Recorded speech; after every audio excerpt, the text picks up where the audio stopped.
capítulo 1. O livro de Malaquias é um livro de advertência. Diferente do que todo mundo pensa, não é um livro de advertência aos sacerdotes e nem aos pastores. É um livro de advertência para todos. É Deus advertindo, desde os líderes políticos, civis, os líderes sociais, religiosos, advertindo o seu povo e o ímpio. É Deus falando com toda uma nação. É Deus advertindo toda uma nação. Primeiro versículo diz: peso da palavra do Senhor contra Israel, por intermédio de Malaquias. É uma palavra para o pastor? O que está dizendo no primeiro versículo? Palavra do Senhor contra Israel. Os líderes políticos, civis, os líderes religiosos, os cristãos, os estrangeiros, é uma palavra para todos. Se nós lermos apenas o primeiro versículo, já cai por terra 90% do que é falado por aí. O livro de Malaquias é para o judeu. O livro de Malaquias é para os sacerdotes, os levitas. O livro de Malaquias é para o pastor. Não. No primeiro versículo a gente já acaba com isso. Peso da palavra do Senhor contra Israel, por intermédio de Malaquias. E no decorrer do texto isso vai ficar bem claro. Mas começa com uma palavra peso. Uma palavra pesada. Uma palavra de advertência. Uma palavra de correção. Uma palavra de amor. Porque o Senhor só adverte. O Senhor só corrige quem Ele ama. O Senhor ama Israel. O Senhor ama o seu povo. Diga: o Senhor me ama.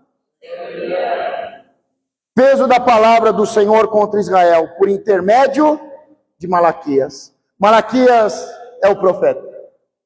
Malaquias é o mensageiro. Nada melhor do que uma palavra pesada de advertência e de amor por um profeta. Por quê? Porque o profeta é meio doido mesmo. O profeta não tem medo de liberar uma palavra pesada.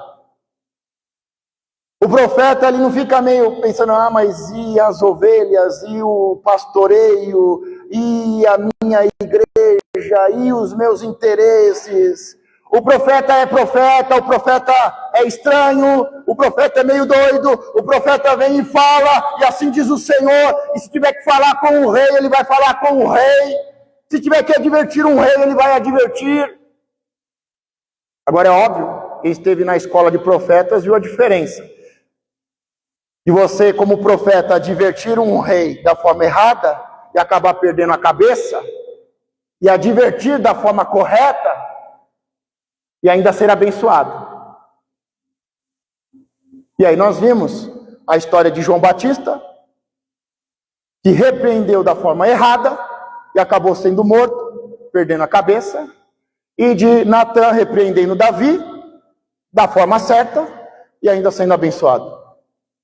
Mas nada melhor do que um profeta para trazer uma palavra de Deus e dizer: assim diz o Senhor, uma palavra direta, sem rodeios, sem interesses pessoais. Peso da palavra do Senhor contra Israel, por intermédio de Malaquias. Nós vamos ver o Senhor advertindo Judá, os líderes sociais, políticos, civis, advertindo Levi, os líderes sociais, religiosos, e o povo, tanto o povo ímpio como o povo cristão. O mensageiro é o profeta, uma palavra pesada para os injustos, mas de alívio para os injustiçados. O que muitas vezes é uma palavra pesada para um, é alívio para o outro. É interessante como o profeta, às vezes você traz uma palavra e uma pessoa fica extremamente irada, querendo cortar, degolar o pastor. E o outro sai extremamente abençoado. Porque toda palavra pesada, ela vai fazer isso. Ela vai falar de justiça e injustiça.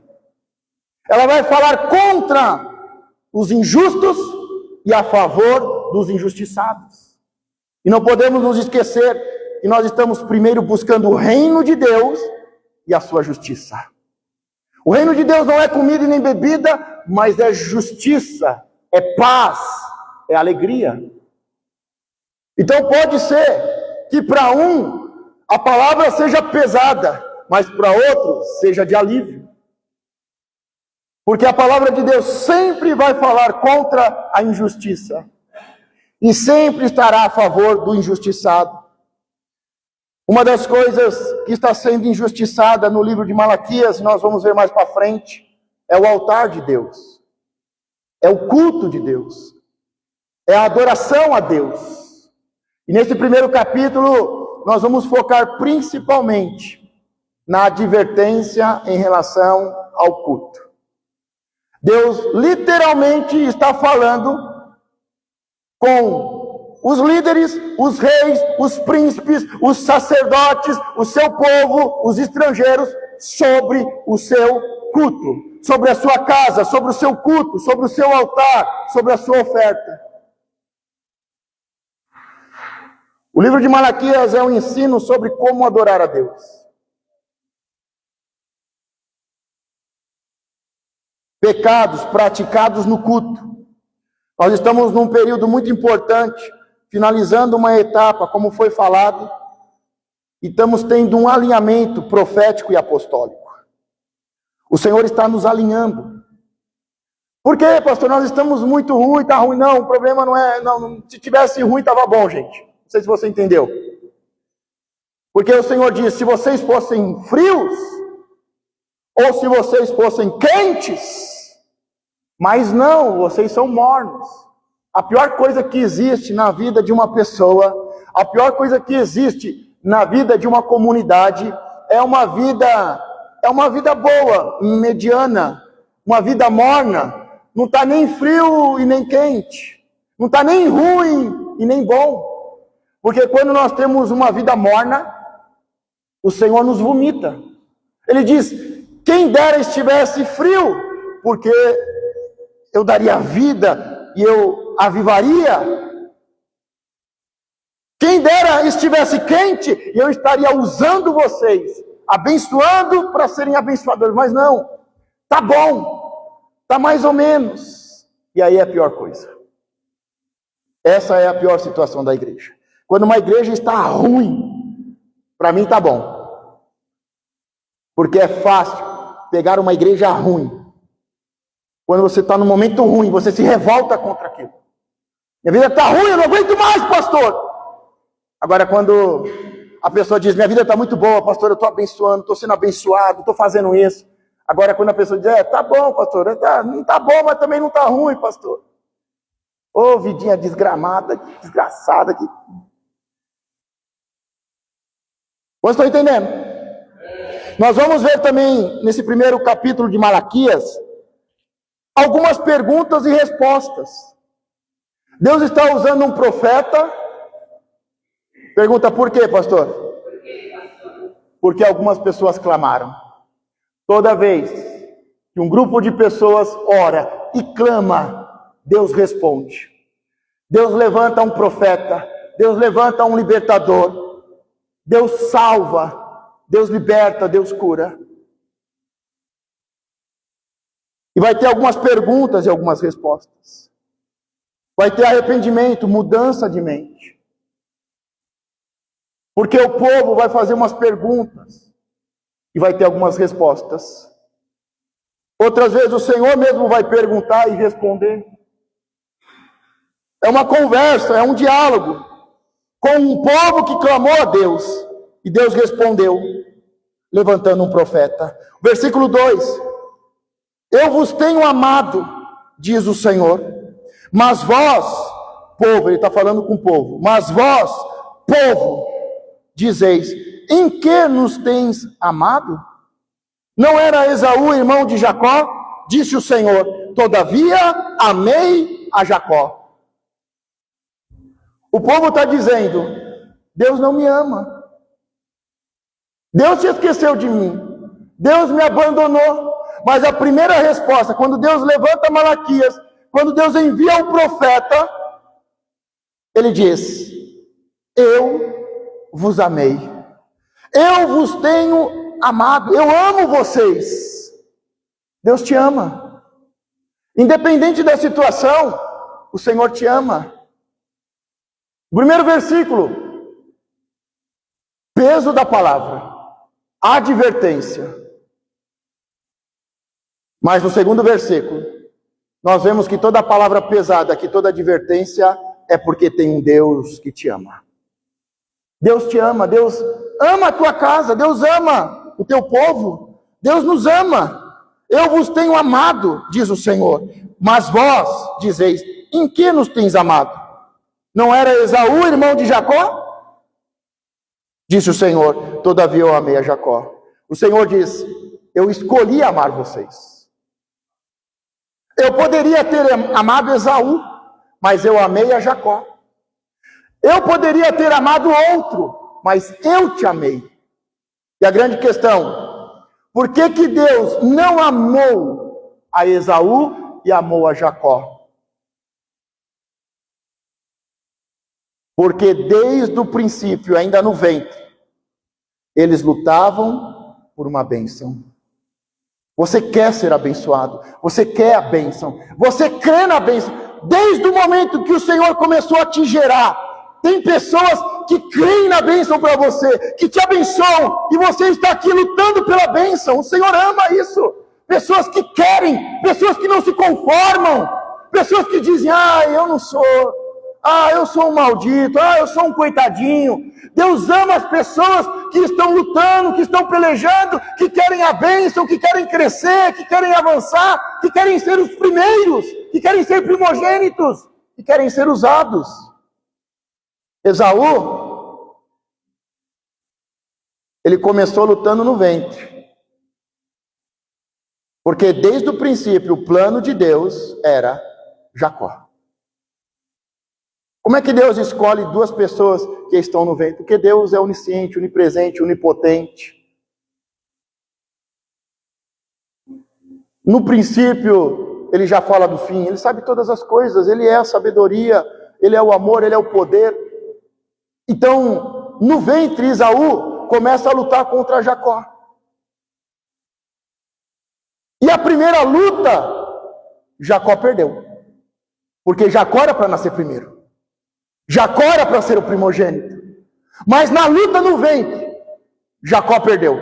Esaú venceu e saiu primeiro. E quando ele saiu, ele diz: eu venci, eu sou o primogênito, eu sou o abençoado. Só que depois relaxou. Depois, teve uma vida de qualquer jeito. Fez um casamento sem seguir a vontade e os princípios de Deus.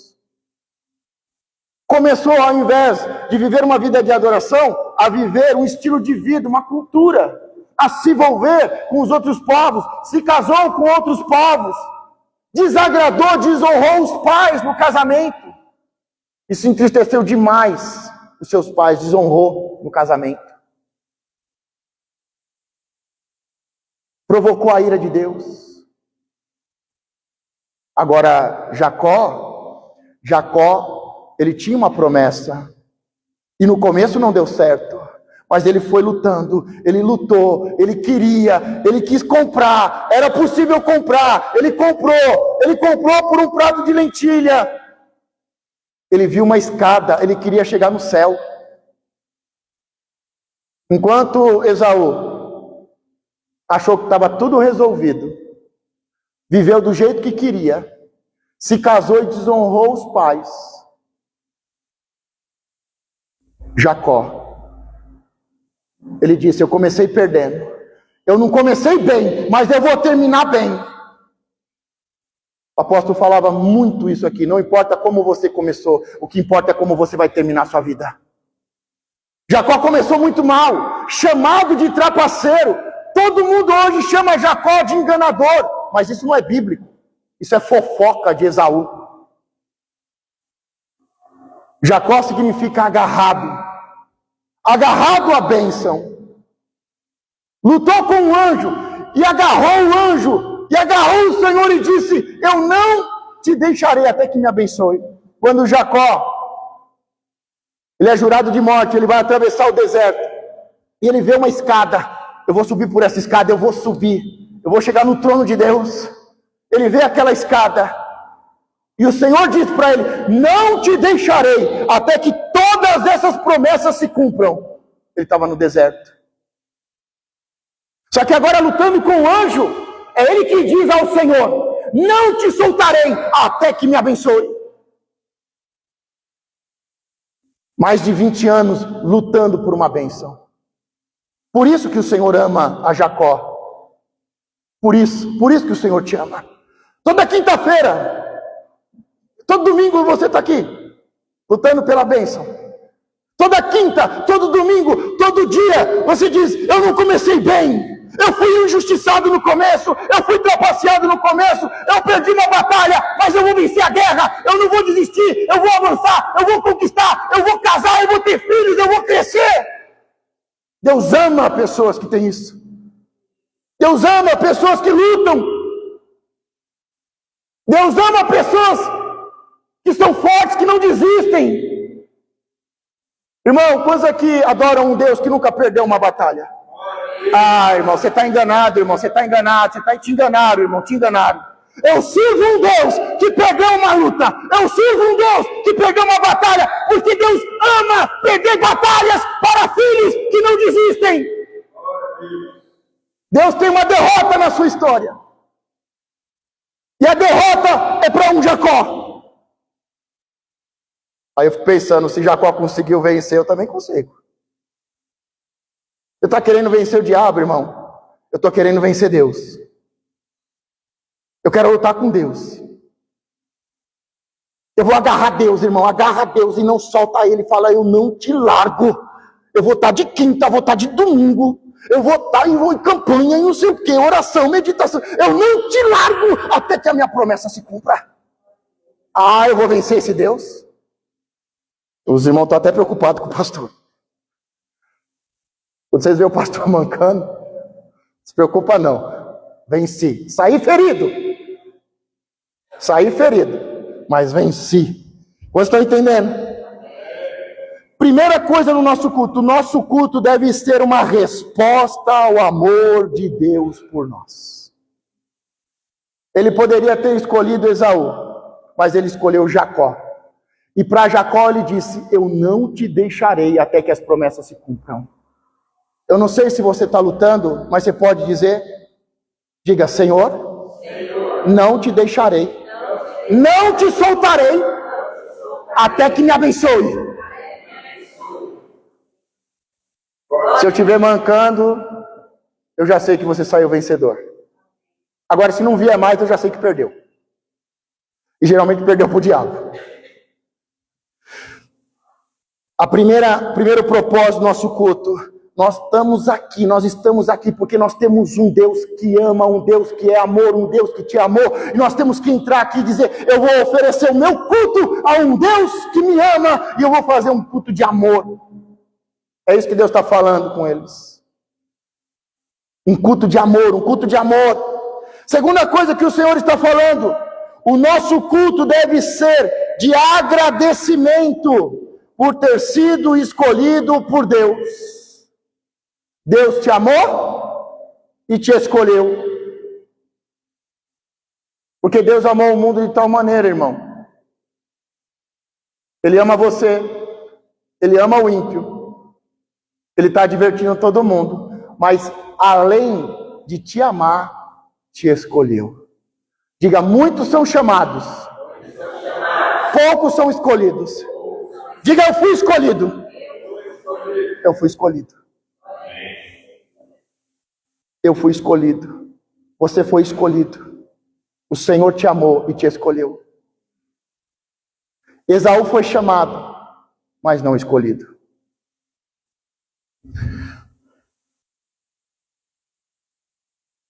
Deuteronômio 6, do 10 ao 13, não precisa abrir, mas o Senhor fala algo muito importante. E eu tenho como um dos textos em destaque na minha vida. Deus está falando para um povo que está no deserto, que Deus amou, que Deus escolheu, que Deus libertou, que Deus está guiando, e que Deus está preparando para entrar na terra que emana leite e mel. E ele fala: quando vocês entrarem na terra prometida, na terra que emana leite e mel, vocês vão entrar colhendo, não semeando, colhendo. Eu sou um Deus que abençoa primeiro. Vocês vão entrar colhendo, vocês vão entrar em casas que não edificaram, e casas entesouradas. Vocês vão entrar em casas entesouradas, e vocês vão beber de água de poços que não cavaram. E ele diz: só não se esqueça de quem fez isso. Só não se esqueça de quem prometeu isso para você. Só não se esqueça de quem te libertou. Só não se esqueça de quem fez, de quem cumpriu essa promessa na sua vida. Porque o Senhor estava preparando um povo escravo e ingrato, de dura servir, para ser um verdadeiro adorador. A gratidão é algo extremamente importante. Então, vira e mexe, eu pego esse texto e eu falo: não me esquecerei do amor que o Senhor teve por mim. Não me esquecerei daquele que me escolheu. Gratidão a Deus. Por que o Senhor está falando isso com o povo no deserto? Porque a tendência do ser humano é esquecer o maná que colheu de manhã. E no meio do dia começar a murmurar.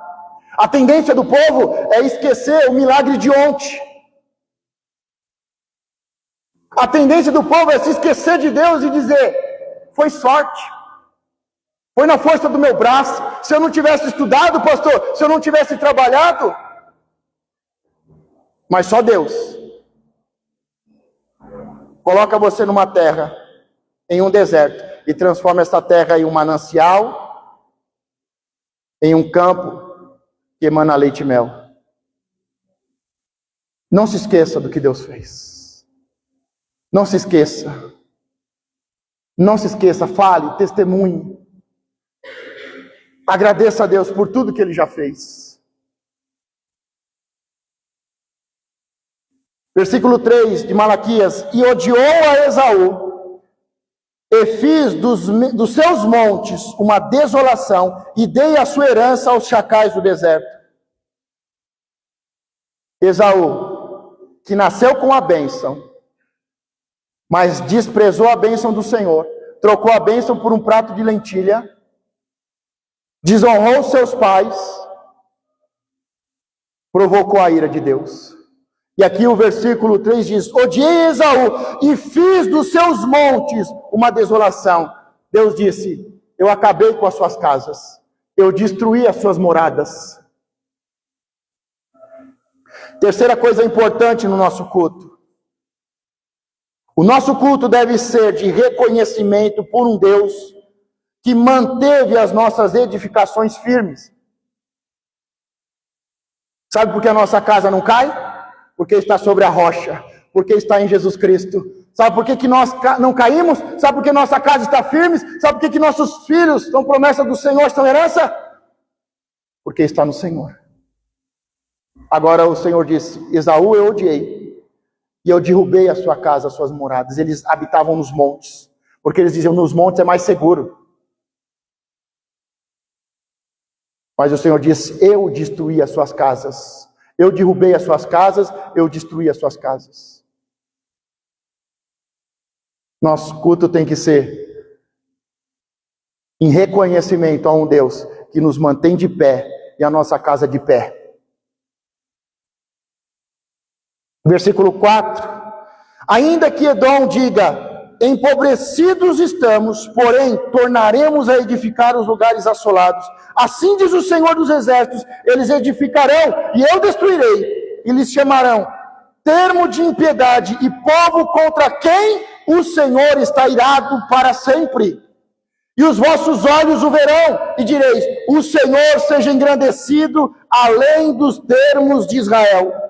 Porque o Senhor ia lá e derrubava as casas, destruía eles, e eles diziam: nós estamos pobres, mas nós vamos nos levantar.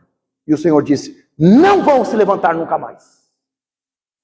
Eu não só derrubarei, como os destruirei. Não se esqueça que de Jacó veio duas sementes. Esaú, desculpa, confundi agora. De Isaac veio duas sementes. Esaú e Jacó. Um o Senhor odiou e o outro o Senhor amou. Um o Senhor derrubou e destruiu. O outro o Senhor edificou e abençoou. Quarto ponto do nosso culto. O nosso culto deve declarar a grandeza de Deus sobre todos os povos. O Senhor seja engrandecido além dos termos de Israel. O nosso culto tem que fazer com que o nome do Senhor seja engrandecido além das quatro paredes. Além da nossa vida. Todas as nações. Todas as nações, todos os povos. O Senhor seja engrandecido além dos termos de Israel. Diga comigo, as pessoas em volta de mim conhecerão o Senhor. Diga, o nome do Senhor será glorificado. Versículo 6. O filho honra o pai e o servo o seu senhor. Se sou seu pai, onde está a minha honra? Olha a pergunta do Senhor. E se eu sou o Senhor, onde está o meu temor? Diz o Senhor dos exércitos a vós. Os sacerdotes que desprezais o meu nome, e vós, os líderes religiosos, sacerdotes, dizei, em que nos temos desprezado o teu nome? O Senhor começa falando com todos. Agora ele está falando com os sacerdotes. Ele está falando com os líderes. Ele está falando com os responsáveis. Nós temos aqui alguns líderes, alguns responsáveis. Diga quem é, diga amém. Dá um sinal com a sua mão, você que é responsável por uma área. Amém. Ele está falando com os responsáveis. E ele está dizendo, olha, se eu sou o teu pai, aonde está a minha honra? Se eu sou o teu Senhor, aonde está a minha honra? O filho honra o pai. Nós vimos que o problema de Esaú começou quando ele desonrou o pai e a mãe no casamento. O filho honra o pai e o servo o seu senhor. Nós somos filhos e somos servos. Se sou o seu pai, ele é o nosso pai, é o Deus Pai. Onde está a minha honra, diz o Senhor. Nós temos que honrar o Senhor. E se eu sou o seu Senhor, onde está o meu temor? Onde está o respeito, a reverência?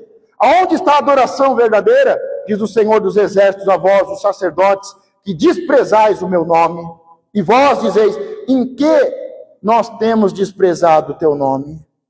O nosso culto, quinto ponto importante do nosso culto, o nosso culto deve declarar a paternidade e o senhorio de Deus. O nosso culto deve declarar uma identidade. Nós somos filhos do Senhor, nós somos filhos do Deus Pai. Deve declarar o nosso serviço e a nossa obra. Nós somos servos do Senhor. Nosso culto tem que ter isso. O Senhor está dizendo a Israel, e hoje por intermédio da palavra a nós. Sabe por que essa palavra é para nós hoje? Porque Israel era o primogênito. Mas sabe o que Israel fez? Desprezou a bênção do Senhor. Nós, os gentios, somos o Jacó, que não éramos, mas compramos a bênção. Nós que lutamos para ter a bênção. Deus chega, o apóstolo no Novo Testamento, sendo hebreu, fariseu de fariseu, o apóstolo Paulo, ele diz, aos gentios, às igrejas, ele diz, olhem para Israel. Israel era o primogênito. Israel era o filho amado. Mas eles desprezaram o Senhor. Eles ouviram essa palavra e não deram crédito. Por isso o Senhor os tirou e nos colocou. E ele diz às igrejas, vocês agora têm o privilégio de ser o povo amado, de ser o primogênito, de ser edificado. Mas não pense vocês, diz o apóstolo, que se vocês não adorarem ao Senhor do jeito correto, que Ele de novo coloca vocês para trás e os judeus de novo.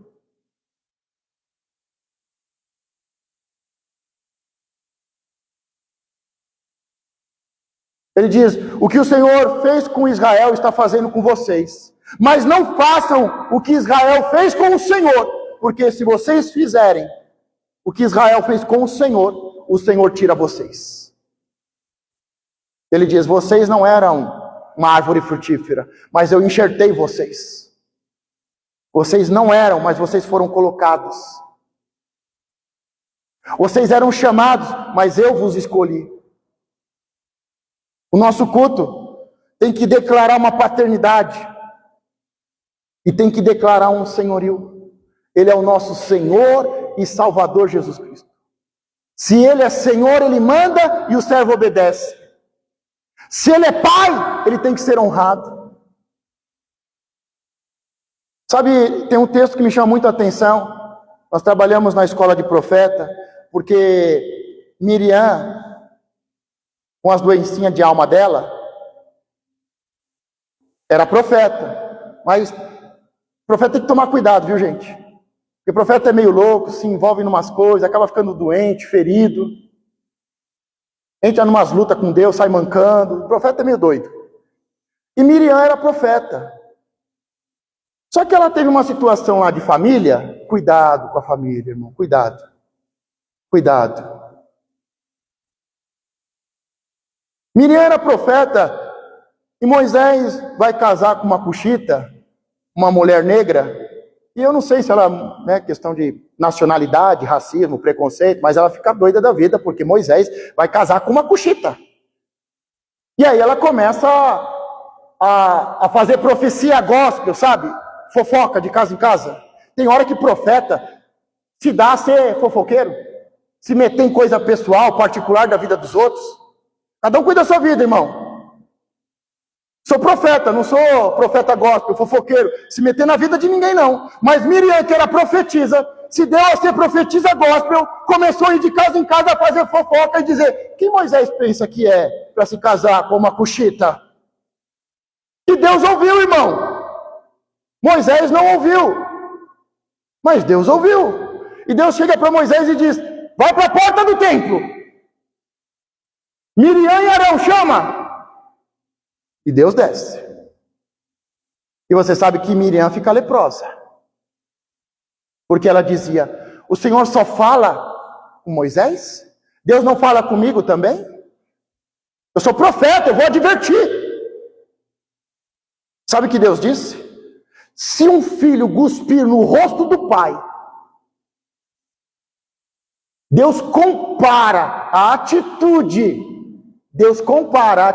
de Miriam com uma filha cuspindo no rosto de um pai. O Senhor disse, o que ela fez contra mim e contra Moisés é como um filho cuspir no rosto de um pai. Irmão, eu vou te falar uma coisa, é melhor tomar uma bofetada do que uma cusparada. E a palavra diz que Jesus já tomou cusparada, bufetada por nós, no nosso lugar. Agora, sabe qual que era a questão? Deus só fala com Moisés, Deus também fala comigo. Eu também sou profetisa, eu também sou responsável. Sou eu que decido as coisas aqui. Irmão, enquanto você não aprender o princípio da ordem, da hierarquia, enquanto não aprendermos o princípio da honra. Meu irmão, imagine eu chegando lá para o apóstolo e falando o que ele tem que fazer. Imagina. O apóstolo, você não está vendo, não? Não, pior. Se eu falar com o apóstolo, ainda vai, né? Porque se eu for de casa em casa, é como cuspir no rosto de um pai. É melhor eu ir falar com ele e ele me dar uma bofetada na cara e falar, vira homem, rapaz. Né? Seria melhor, né? Mas você já viu um filho querer mandar num pai? Um filho querer advertir um pai? Um filho dizer, Deus fala mais comigo do que com meu pai? Enquanto o povo, enquanto os líderes não entenderem que aqui tem Deus, que aqui tem líder, que aqui tem responsáveis, que há ordem, que há hierarquia, que Deus faz do jeito que Ele quer, que Ele faz na hora que Ele quer, que ele levanta, que ele abate líderes, irmão, você corre um sério risco de dar uma gusparada no rosto do seu pai. Deus está falando, ela é profeta, ela é filha, ela é serva, mas o que ela fez, achando que pode tomar uma decisão acima de Moisés, é uma gusparada no meu rosto. Deus, eu não sei se você percebeu, mas Deus leva muito a sério a questão da ordem, da hierarquia. Deus leva muito a sério a questão do respeito, a questão da honra. Deus leva muito a sério isso. O nosso culto deve declarar a paternidade e o senhorio do Senhor. Versículo 7. Ofereceis sobre o meu altar pão imundo, e dizeis, em que te havemos profanado? Nisto que dizeis, a mesa do Senhor é desprezível, porque quando ofereceis animal cego para o sacrifício, isso não é mal? E quando ofereceis o coxo ou o enfermo, isto não é mal? Ora, apresenta-o ao teu governador, porventura terá ele agrado em ti? Ou aceitará ele a tua pessoa? Diz o Senhor dos Exércitos. O Senhor está fazendo uma referência à ceia do Senhor. Ele está falando sobre a mesa. Ele está falando sobre o alimento da mesa. Ele está falando sobre o pão da mesa. Ele está falando sobre o pão da vida, a ceia. Tem pessoas que desprezam a mesa do Senhor. Tanto é que um dos nomes da ceia não é Santa Ceia. Está errado, pastor? Não, só não está na Bíblia. Pode falar Santa Ceia? Pode. Inclusive se você se santifica. Agora, é mesa do Senhor. É cálice da bênção. E aqui ele está falando, olha, na mesa do pão, vocês têm profanado. E que Coríntios fala? Que por causa que desprezam a mesa, não discernem o corpo, porque fazem de qualquer jeito, muitos estão fracos, doentes e dormem. O Senhor está fazendo uma menção ao pão, que é o pão da vida. Ele está fazendo uma menção da mesa do tabernáculo e da ceia do Senhor. E os sacerdotes, os cristãos desprezam a ceia do Senhor. Não, isso é só um culto, é só um cerimonial. Desprezam.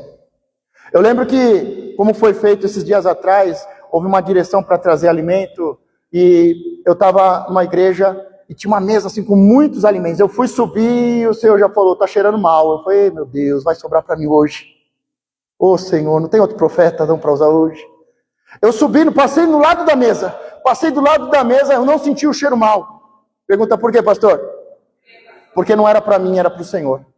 Mas o Senhor disse para mim, quando eu passei do lado da mesa, o Senhor disse, essa mesa está cheirando mal. Eu subi, irmão. E aí, tive que falar. Falei, gente, essa mesa está cheirando mal diante do Senhor. O Senhor não aceitou esses alimentos. O Senhor não está te atentando para ti, nem para a tua oferta. A coisa está séria. Ministrei com muita dor no coração, com muito peso. Tentei sorrir, aquele sorriso amarelo, sabe? Ministrar, abençoar o povo. Terminei, desceu, o povo foi embora, tudo. Foram recolher os alimentos. 1/3 dos alimentos. De cada 3, 1 estava vencido. Tinha até alimento com bicho. Aí separaram os alimentos que estavam bons e os alimentos que estavam ruins.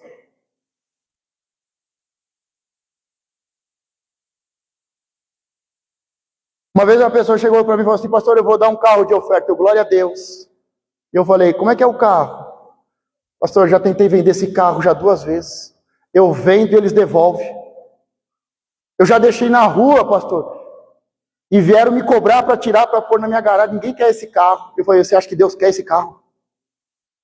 Nem você quer. Ninguém quer esse carro, nem de graça você quer dar para Deus. Você quer se livrar de um problema colocando lixo no altar de Deus? Meu irmão, o pai não precisa de troco, não. É os filhos que vão até a padaria, compram pão, e o pai diz, olha, pode ficar com o troco. Eu vou te usar para fazer a minha obra.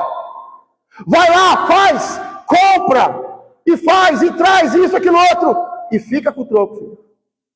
Ah, meu irmão, eu não sei você, mas quando eu ficava com o troco do meu pai, da minha mãe, da minha avó, do meu avô, então, glória que era. Eu dava o dinheiro, vai lá comprar pão lá e pode ficar com o troco.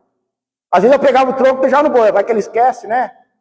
Mas pai, quando ele não diz, fica com o troco, ele está te abençoando, está te deixando. Mas ele está falando com todo Israel, em especial com os sacerdotes. Ele está dizendo, a oferta não está boa. Você está dando a sobra, você está dando o troco, você está dando aquilo que você não quer. E eu não aceito isso. E ele pergunta, dá para outra pessoa para ver se aceita? Irmão, vai dar comida estragada para um mendigo na rua. Ele vai te bater. Dá umas moedinhas aí no farol, dá umas moedinhas de 5 centavos, ele pega e joga no chão. Por quê, pastor? Porque você pode fazer muito mais. Se você só tivesse umas moedinhas de 5 centavos, ele ia pegar e ia falar, obrigado, Senhor, obrigado, Deus te abençoe. Ia guardar. Mas ele olha para você, se dá umas notinhas de 5 centavos, você podia dar 5 reais, podia dar 10, podia dar 5 centavos. O problema é quando a gente pode fazer mais e a gente não faz. Esse que é o problema. O Senhor está falando da ceia. Até na hora do sacrifício do Senhor, você sabe que Barrabás significa filho, né? Nós temos na hora do sacrifício, nós temos Barrabás de um lado e o Cordeiro de Deus do outro. Os dois, Barrabás significa filho de Deus.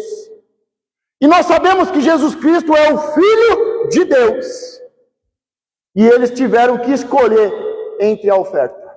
Nós vamos dar a oferta perfeita, que é Jesus Cristo, o Filho de Deus, ou nós vamos dar a oferta Barrabás, o Filho de Deus, tudo errado, rebelde, homicida. Você acha que Deus ia aceitar Barrabás? Pode até ter o nome de Filho de Deus, mas não é a oferta que Deus aceitaria. Nós podemos até chamar algumas coisas de oferta, mas não são oferta. É isso que Deus está falando para o seu povo. Sexta coisa do nosso culto, para restaurarmos, para alinharmos nosso culto profético e apostólico, o nosso culto deve declarar que a oferta de Deus por nós é santa, não é Barrabás, é Jesus Cristo. E que as nossas ofertas são um memorial diante de Deus. Sabe, é Novo Testamento, para quem, né? É porque está gravando, tá, gente? Então eu tenho que falar com alguns ímpios também, tá? Tem que advertir todo mundo hoje. Porque Novo Testamento, no livro de Atos, no momento de maior crescimento e avivamento, e quando eu falo crescimento e avivamento, eu estou falando salvação, tá? Duas pessoas entregam uma oferta e diz que o Espírito Santo, Deus matou elas. Porque fizeram um voto e não cumpriram. Mas um pouquinho mais para frente, e aí não é povo de Deus, não é judeu, porque começou com os judeus, e eles começaram a entregar ofertas voluntárias. Não é o que sobrava, eles venderam casa, terreno, e ofertaram ao Senhor. E aí um pegou e fez um voto, se eu vender o meu terreno, tomara que não venda, mas se vender o meu terreno, eu vou entregar a oferta para o Senhor, eu vou entregar o meu terreno para o Senhor. E aí chegou e vendeu o terreno, eles pegaram e entregaram só uma parte. Não sei se foi 10%, se foi 50%, se foi 99,9%, mas diz que eles não cumpriram o voto todo. E aí Deus os matou. Só que um pouquinho mais para frente, aí não é mais um povo hebreu, não é mais o judeu, são estrangeiros. Um centurião, Cornélio, o anjo aparece para ele e diz: as suas ofertas, as suas esmolas estão diante de Deus. Deus não precisa do nosso dinheiro não, mas a nossa oferta fica diante de Deus. Fica como um memorial. Deus olha para a oferta, lembra de você. Olha para você, lembra da oferta. E o anjo falou: eu estou aqui. Deus me enviou E Deus diz que a tua oferta está como um memorial. Deus aceitou a sua oferta. Ela está diante de Deus. Ela está diante de Deus. Deus aceitou. O nosso culto deve declarar que a oferta de Deus por nós é santa. Jesus Cristo é santo. E que as nossas ofertas são um memorial diante de Deus.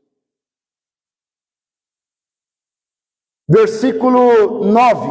Agora, pois, eu suplico, pedi a Deus que seja misericordioso conosco. Isto veio das vossas mãos. Aceitará Ele a vossa pessoa? Diz o Senhor dos Exércitos. Deus recebe você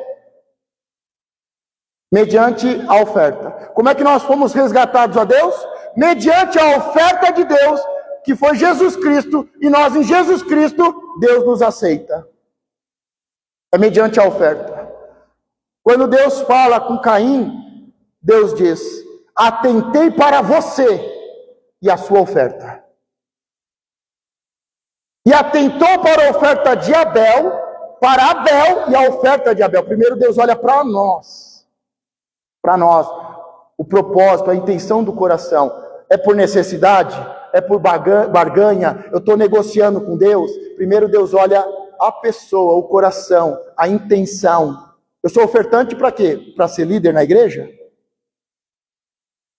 Eu entrego uma oferta grande para comprar um título na igreja? Então primeiro Deus olha a pessoa e depois a oferta. Deus sempre vai olhar primeiro a pessoa, o coração da pessoa, e depois a oferta. Agora, pois, versículo 9, agora, pois, eu suplico, pedi a Deus que Ele seja misericordioso convosco. Isto veio das vossas mãos, aceitará Ele a vossa pessoa? Diz o Senhor dos Exércitos. Ele está dizendo, o povo trouxe a oferta, você pegou a oferta e com a sua mão você colocou no meu altar. Alimento imundo. Sacrifício que não pode estar no meu altar. Deus sempre olha primeiro para nós e depois para a nossa mão. Deus sempre olha primeiro o coração e depois a mão. A sétima coisa para alinhar o nosso culto deve ser uma prova para sermos aprovados por Deus. Todo culto é uma prova de amor, de obediência. Todo culto é uma prova de adoração, de gratidão. Todo culto é uma prova para sermos aprovados ou reprovados. Caim foi provado no culto e foi reprovado. Abel foi aprovado. E ele está dizendo a Israel, vocês estão sendo reprovados. A oferta de vocês está reprovando vocês. Vocês vão voltar a ter uma vida miserável.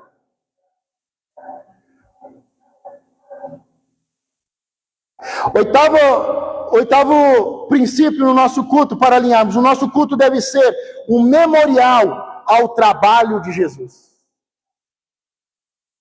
O que Jesus disse da ceia? Fazei em memória. É o trabalho de Deus, é o serviço de Deus.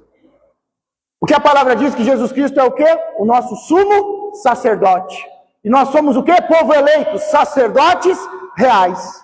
Ele é o sumo sacerdote, é Ele que direciona o culto. E nós, como levitas, como sacerdotes levitas, obedecemos a Ele. O nosso culto deve ser um memorial ao trabalho de Jesus. Aquilo que Ele fez na cruz. Como Ele se entregou. Versículo 11. Mas desde o nascente do sol até o poente, é grande entre os gentios o meu nome, e em todo lugar se oferecerá ao meu nome incenso e uma oferta pura, porque o meu nome é grande entre os gentios, diz o Senhor dos Exércitos. Sabe o que Deus está falando para Israel? Lá no Antigo Testamento, vocês foram escolhidos, mas eu tenho outros povos. O que o Senhor disse quando veio? Vocês são minhas ovelhas, mas eu tenho outros apriscos. Israel estava se achando o adorador. Se eu não adorar, Deus não será adorado. E aí Deus diz, vocês não estão fazendo o que deveriam fazer. Vocês não estão me adorando, não estão sacrificando do jeito que deveria. Mas deixa eu te falar uma coisa. tem pessoas em outros lugares, em outros povos, que estão me adorando e que estão me agradando.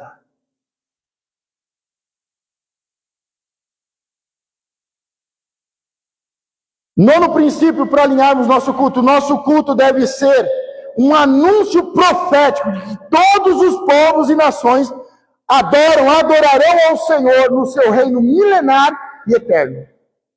O Senhor vai voltar e Ele não vai reinar só sobre o seu povo, não só sobre os cristãos, mas Ele vai reinar sobre todos os povos. Todos os povos. Mas Israel, eles diziam, nós temos o conhecimento, nós sabemos os segredos da palavra de Deus, nós temos a hermenêutica, nós temos a teologia, nós temos o ensino, porque os nossos pais, os patriarcas, os profetas, porque os números, a numerologia, porque a cabala. Deus falou assim, vocês deveriam estar fazendo um culto de adoração. Vocês sabem como fazer. Eu ensinei vocês. Eu ensinei os princípios. Em Deuteronômio não está falando, não coloque esse tipo de alimento, não coloque assim, não faça assim, não coloque esse animal. Eu ensinei vocês como fazerem, e vocês deveriam fazer, mas não estão fazendo. O que eu falei para não fazer, vocês estão fazendo. Mas outras pessoas, outros povos, estão fazendo do jeito certo.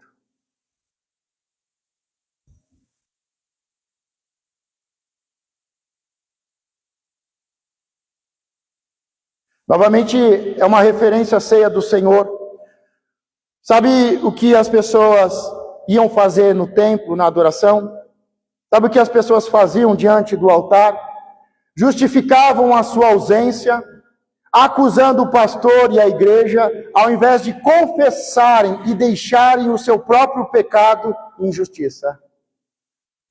Eles entregavam uma oferta de qualquer jeito, e a desculpa é porque está difícil as coisas, é porque eu não tenho tempo. Não, a culpa é por causa do meu pai, por causa do pastor. Quantas pessoas saíram da igreja e, ao invés de se arrependerem do seu pecado, se converterem do seu mau caminho, eles colocam, não, eu saí por causa do pastor. Eu saí por causa do irmãozinho lá da igreja, você não sabe o que fizeram comigo? Não, eu saí por causa da pandemia, não consegui voltar mais. O culto é um momento de nos arrependermos e confessarmos nossos pecados e deixarmos a injustiça. Sabe o que eu percebi nesses poucos anos, como filho de pastor, como um líder?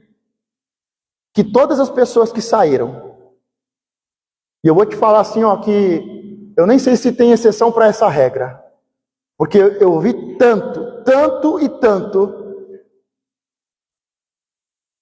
pessoas que saíram, e poucos dias depois, caíram de uma forma em prostituição, em miséria terrível, em depressão. Tinha pessoas que falaram, pastor, mas vou sair um pouco, me abençoa. Você vai para os campos você vai sair da igreja e quer que eu te abençoo? A palavra diz que os que abençoarem serão abençoados. Eu não posso brincar de ficar abençoando pessoas. Vou sair da igreja, não concordo com você. Não concorda, pega a sua corda, Judas. Porque tinha que ser assim, porque se fosse eu, e não sei o que, mas me abençoa. E ainda me abençoa, falou assim, você não gosta de mim, me odeia, está tudo errado aqui. Você quer ainda que eu te abençoe?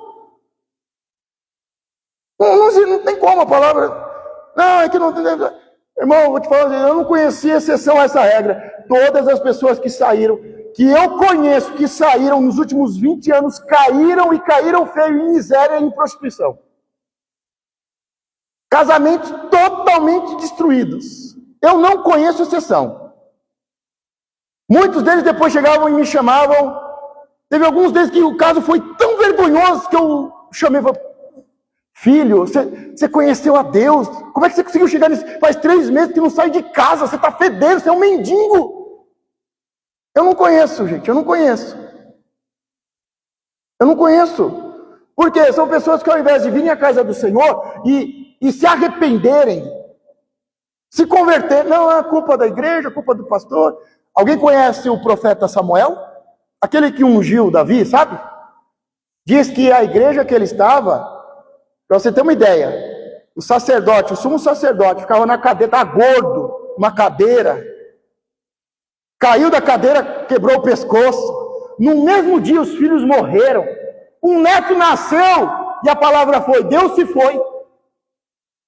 Samuel cresceu numa igreja dessa, na igreja de Eli, em que os filhos de Eli, do sacerdote, eram chamados de Belial, filhos de Satanás, em que eles roubavam um altar, se prostituíam dentro da igreja. Samuel cresceu numa igreja assim. Você viu alguma vez Samuel orando e falando: eu vou sair daqui, Senhor, o Senhor me chamou, me fez promessas, mas olha o meu sacerdote, olha Eli, olha que homem gordo, frouxo, fraco, que não ensina os filhos. Olha o que os filhos de Eli estão fazendo na igreja, Senhor. Você vê Samuel todo ano trocando de vestes, crescendo, trocando de vestes, cada vez maior, cada vez vestes maior, cada vez melhor, cada vez mais santo, ao ponto de se tornar o grande profeta, o último profeta que iniciou o tempo do reinado. Irmão, se você quiser arrumar desculpa para ir embora, me chama, porque eu te ajudo a fazer uma lista maior. Porque aconteceu isso. Não, eu vou te falar o que acontece mesmo, de verdade. Pra você poder ir mesmo com força, com vontade, que nem filho pródigo, porque a pior coisa que tem é filho pródigo na porta da igreja e rondando as redes sociais. Vai sair pro lixo, vai sair com os porcos, vai para bem longe. Diz que o filho pródigo foi para bem longe.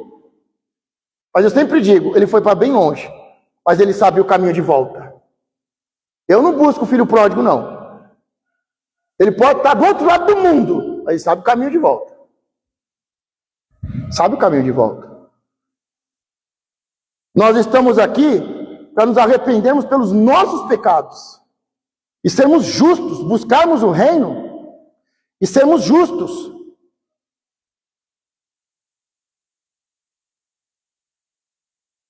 Pessoal, é importante ressaltar que quando se fala de altar, nós estamos falando de paternidade e senhorio.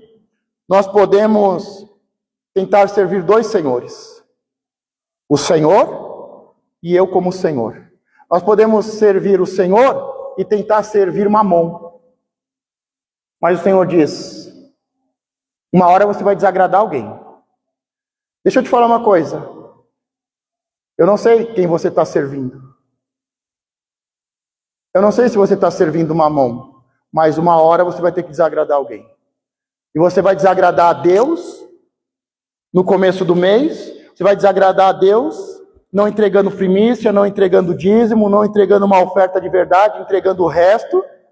Ou você vai agradar ou desagradar Mamon?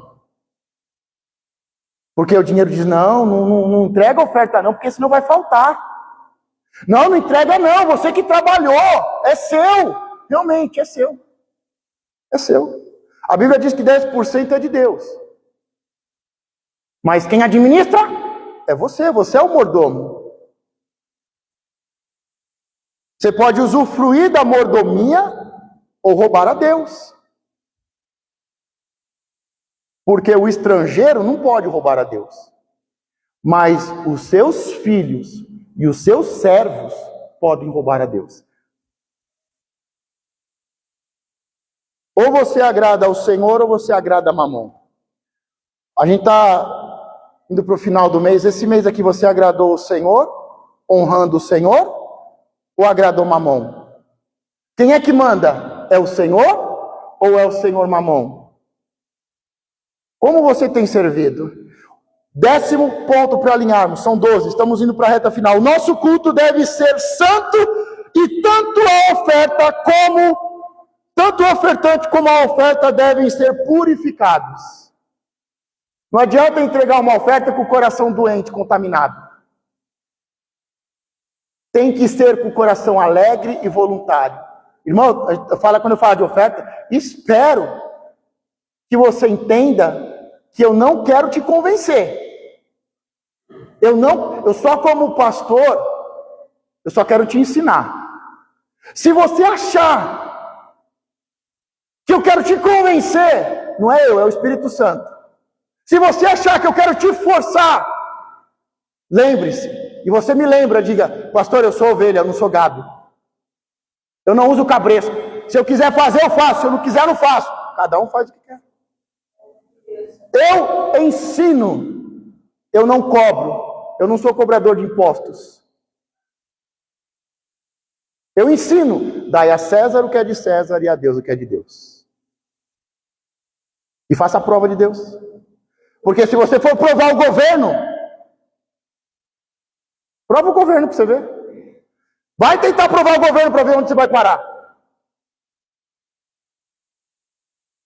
Vai ver se você não some, se não dá um sumiço com você, se você provar o governo.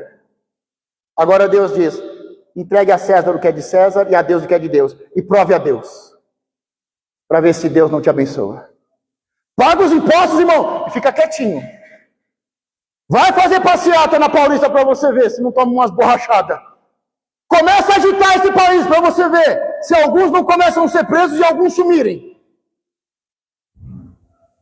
Tem gente até agora que não sabe onde está. 10ª coisa, o nosso culto deve ser santo e tanto o ofertante, porque Deus primeiro olha para mim e depois para a minha oferta. Tanto eu, como ofertante, como a minha oferta, devem ser purificados. Diga glória a Deus. Versículo 13. E dizeis ainda, eis aqui, que canseira, e o lançaste ao desprezo, dizeis, o Senhor dos exércitos. Vós ofereceis o que foi roubado, e o coxo, e o enfermo, e assim trazeis a oferta. Aceitaria isso de vossa mão? Diz o Senhor. Com a oferta demonstramos a grandeza do nosso culto. Com a nossa oferta demonstramos o amor, a gratidão e a honra. Tem pessoas que vão dizer, mas para que derramar isso aos pés do Senhor? Para que entregar as ofertas nos pés dos profetas, dos apóstolos? Mas a nossa oferta mostra a grandeza ou a pequenez do nosso culto. A nossa oferta mostra o quanto amamos, o quanto agradecemos, o quanto honramos. O Senhor pergunta a um leproso, um religioso leproso, se uma pessoa deve 500 e a outra 50, e eu perdoo os dois, quem vai me amar mais? Aquele que foi muito perdoado, muito entregará. Quem vai me amar mais? O que eu perdoei 50, o que eu dei 50, o que eu perdoei 500, ou o que eu dei 500? O 500. Deus está falando que aquele que entrega mais é porque foi mais amado, foi mais perdoado, foi mais abençoado. O tamanho do nosso culto, o tipo de oferta e como ofertamos, diz muito sobre o nosso culto. 11. O nosso culto deve ser apresentado com disposição. Quantos estão cansados?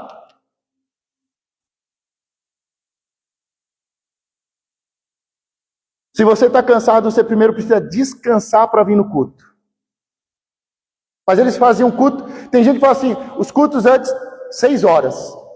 De 6 foi para 5 horas, 4 horas. O pessoal passava o domingo na igreja. Era culto de manhã, escola dominical, almoçava, ia para casa, almoçava, voltava, ensaio, limpeza, culto à noite. Era o domingo na igreja. Não, mas aí é muito cansativo. Aí, metade do dia só. Metade do dia não, uma vez por mês agora. Cultos de 2, 3 horas, não, o povo não aguenta. 2 horas. Tem uma igreja lá, não vou falar o nome da igreja para não ficar chato, mas o padre com a igreja católica, ele tem lá a lista, e tem os cultos de 2 horas, 1h30, 45 minutos, 30 minutos. Aí as pessoas vão fazer o culto dela olhando no tempo de culto.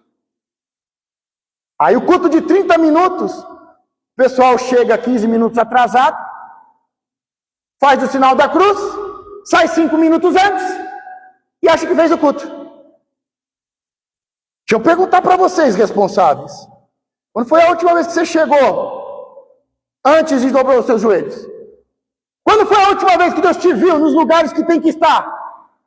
Quando foi a última? Estou falando só com os responsáveis agora, tá? É com todo mundo aqui, mas estou com os responsáveis agora.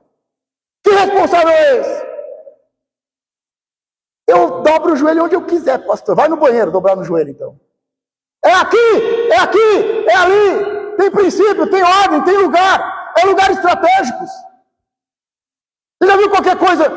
Não tem Deus falando, Moisés, coloca em qualquer lugar as coisas. Coloca a cadeira em qualquer lugar, coloca a mesa em qualquer lugar. Não, não. Coisas lá fora, coisas aqui dentro. Responsáveis. Melhor Deus pegar vocês antes do que eu. É a hora que eu pegar vocês. O nosso culto deve ser apresentado com disposição. O cordeiro, antes de ser sacrificado, não podia estar cansado. Da mesma forma, o ofertante não pode estar cansado no culto. Irmão, se fizer culto de 2 horas, o povo fica cansado. Se fizer culto de 1 hora, o povo está cansado. Se fizer culto de 30 minutos, está cansado. Você acha que o problema é o tempo?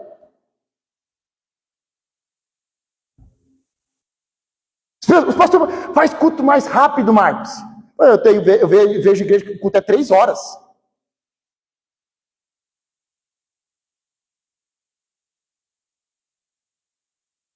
Irmão, eu levo 1h30 para chegar aqui. Aí eu vou fazer um culto de meia hora, 1 hora. Eu sempre faço hora extra. O culto da semana é 1 hora. Eu faço 1h15. Culto de domingo é 1h30, 45, 2 horas. 2 horas. E às vezes 2h10. O culto passado eu fiquei 3 horas de pé, irmão. Mas o povo está cansado. O cordeiro, quando era sacrificado, a oferta, ela não podia ter nenhum sinal, nenhuma marca, nenhuma doença, nada, ela não podia estar cansada. Uma vez eu perguntei para o senhor, eu falei, tem um princípio, eu não sei se o senhor sabe, mas aqui na terra tem um princípio que ninguém pode ser morto. Seja qual for o tipo de morte, nenhum condenado pode morrer sem antes dormir bem à noite, sem dormir bem e sem ter a última refeição. Já viram isso em filme? Eu falei, Deus, como é que pode? Jesus foi condenado no meu lugar e ele não teve direito à última refeição. Quando ele pede um copo de água, coloca um vinagre na boca dele. Não foi não dá para entender. Aí, meu irmão, a gente é tão tongo, né? Se não for o Senhor. Aí Deus falou para mim assim, ele comeu a melhor refeição antes de ser sacrificado. E antes de ser sacrificado, ele se entregou a mim e disse, seja feita a tua vontade, Pai. Pai, tem como passar esse cálice? Não? Então seja feita a tua vontade. Ele comeu a melhor comida e ele descansou. Teve o melhor descanso dele antes de morrer, porque senão a oferta não era aceita. Agora, sabe qual foi a última refeição de Jesus? A primeira ceia cristã. Ele comeu a melhor comida, ele comeu o melhor dessa terra, ele comeu o melhor, ele participou da ceia, estabeleceu a ceia, ensinou sobre a ceia, ele comeu do pão, bebeu do suco, e em seguida ele foi orar e entregou e confiou em Deus. Eu não quero, vai doer, mas eu me entrego, eu confio, eu descanso no Senhor. Aí ele foi traído, foi. Nenhum culto, se nós não tivermos alimentados, se nós não estivermos dispostos, não é aceito. A pessoa vem em culto, começa toda, glória a Deus, 15 minutos depois, dá aquele demônio que vai tortando a mão assim, ó, o demônio começa assim, ó, e depois começa a virar assim, e depois começa a levar para fora da igreja, e vai embora e nunca mais volta. É assim que o diabo começa a fazer. Vou até gravar, o pastor ficando endemoniado no culto. O cordeiro, antes de ser sacrificado, não podia estar cansado. Da mesma forma, o ofertante não pode estar enfadado. Eu sei que tem pastor que ajuda, né? Às vezes eu ajudo também. E termina o último versículo, 14. Pois seja maldito o enganador que, tendo macho no seu rebanho, promete e oferece ao Senhor o que tem mácula, porque o seu grande rei, diz o Senhor dos Exércitos, o meu nome é temível entre os gentios. O Senhor fala da adoração e agora fala do temor. Deus está falando, eu tenho filhos lá fora, eu tenho servos lá fora. Vocês que estão aqui dentro, dizendo para Israel, vocês que estão aqui e sabem o que fazer, como fazer, que são amados, que eu edifiquei, que eu abençoei, se esqueceram do que eu fiz. Mas tem pessoas lá fora que me chamam de pai, tem pessoas lá fora que me servem, tem pessoas que me honram e me temem. Pessoas que temem ao Senhor. E aí ele termina falando sobre o culto dos mentirosos. Fala que vai fazer e não faz. Faz um voto e não cumpre. E aí depois pergunta, pastor, por que deu tudo errado? Você falou que ia abençoar o pastor e não abençoa. O culto dos mentirosos. Aqueles que falaram que ia fazer e não fizeram. Aqueles que votaram e não votaram. O Senhor diz, eu não quero o seu dinheiro, mas se você fizer um voto, cumpre. Jacó se torna dizimista por intermédio de um voto. Abraão, nosso pai na fé, é por gratidão e honra. O Senhor me abençoou. E Jacó, por voto. Se o Senhor mudar a minha vida, eu me torno dizimista. Se o Senhor abrir essa porta de emprego, pastor, ora, pastor. Deus abre a porta de emprego. Mais do que a porta de emprego, Deus abre uma empresa para ele. Último alinhamento, o vosso culto deve ser para entregarmos a primícia, o dízimo e cumprirmos votos. Diga, Deus é bom.